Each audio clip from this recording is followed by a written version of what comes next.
안녕하세요. 자유교회 이진우 목사가 보내드리는 아침 묵상입니다.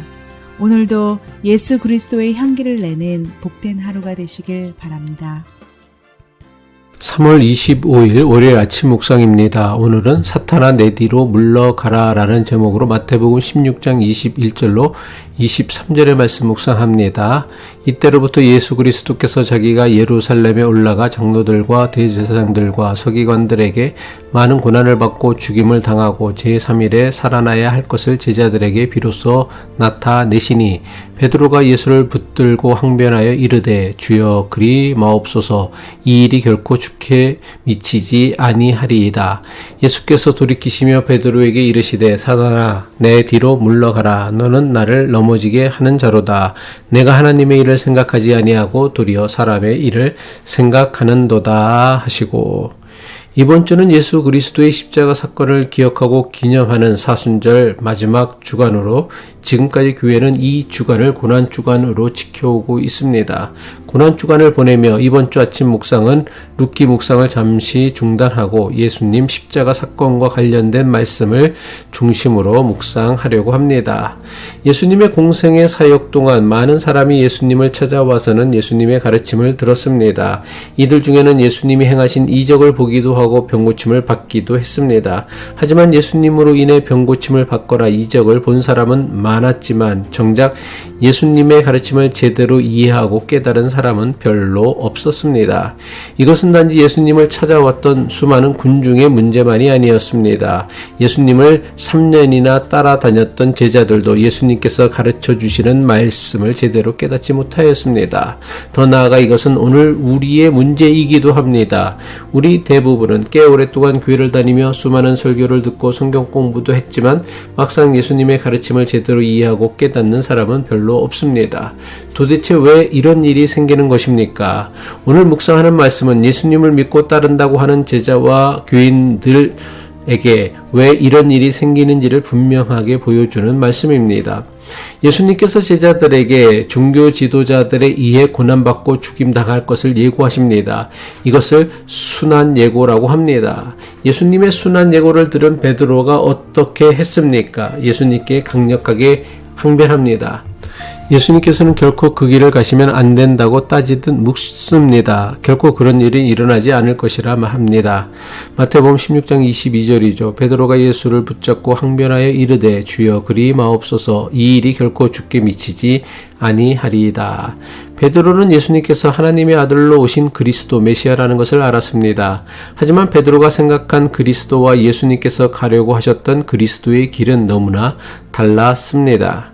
베드로와 제자들은 자신이 따르는 예수님께서 로마 제국으로부터 이스라엘을 해방하여 장차 이스라엘의 왕이 되실 그리스도 메시아라고 믿은 것입니다. 하지만 베드로와 제자들이 생각한 그리스도는 정작 예수님의 뜻과는 아무런 상관이 없었습니다. 예수님을 세상에 보내신 하나님의 뜻과도 전혀 상관이 없었습니다. 예수님께서 그리스도로 이 세상에 오신 것은 예수님께서 겪는 고난과 십자가를 통해 인간의 탐욕과 죄로부터 자유와 해방을 얻도록 하기 위함입니다. 예수님께서는 우리에게 있는 하나님의 형상을 회복시켜 인간이 인간답게 살도록 사람의 몸으로 세상에 오신 것입니다. 비록 베드로가 예수님을 그리스도라고 고백했지만 베드로가 생각한 그리스도는 예수님의 뜻과는 아무런 상관이 없는 고백이었던 것입니다. 심지어 고난의 길, 십자가의 길을 가신다는 예수님을 붙잡고 말리며 결코 그 길을 갈 수 없다고 항변합니다. 얼핏 예수님이 가시려는 고난의 길, 십자가의 길을 말리는 베드로의 행동이 마치 예수님을 끔찍이 위하는 것처럼 보입니다. 하지만 예수님께서는 그런 베드로를 향하여 사단아 내 뒤로 물러가라며 그를 엄중하게 책망하셨습니다. 마태복음 16장 23절이죠. 예수께서 돌이키시며 베드로에게 이르시되 사단아 내 뒤로 물러가라. 너는 나를 넘어지게 하는 자로다. 내가 하나님의 일을 생각하지 아니하고 도리어 사람의 일을 생각하는도다. 사탄은 히브리어로 대적하는 자라는 뜻을 지닌 단어입니다. 예수님은 수제자 베드로를 예수님을 대적하는 자, 더 나아가 하나님의 뜻을 대적하는 자로 여기신 것입니다. 다시 말해 베드로는 마치 하나님을 위하는 것처럼 말하고 행동했지만 실제로는 하나님의 뜻을 가로막았던 것입니다. 이것은 단지 베드로의 문제만이 아닙니다. 오늘날 예수님을 그리스도라고 믿고 믿고 따르는 기독교인들 대부분에게서 나타나는 문제이기도 합니다. 기독교 신앙이 미신이나 우상 숭배와 다른 것이 무엇입니까? 미신이나 우상 숭배는 사람의 열심과 정성으로 자신이 믿는 신의 뜻을 바꿀 수 있다고 믿습니다. 그런데 신의 뜻을 바꾸지 못해 자신이 원하는 것을 얻지 못했다면 이것은 오로지 신에 대한 자신의 열심과 정성이 부족했기 때문이라 생각합니다. 따라서 자신이 원하는 것을 얻으려면 이전보다 더 큰 열심과 정성을 바쳐야 한다고 합니다. 그 결과 미신이나 우상 숭배는 사람들에게 끊임없이 더 큰 열심과 더 많은 재물을 요구합니다.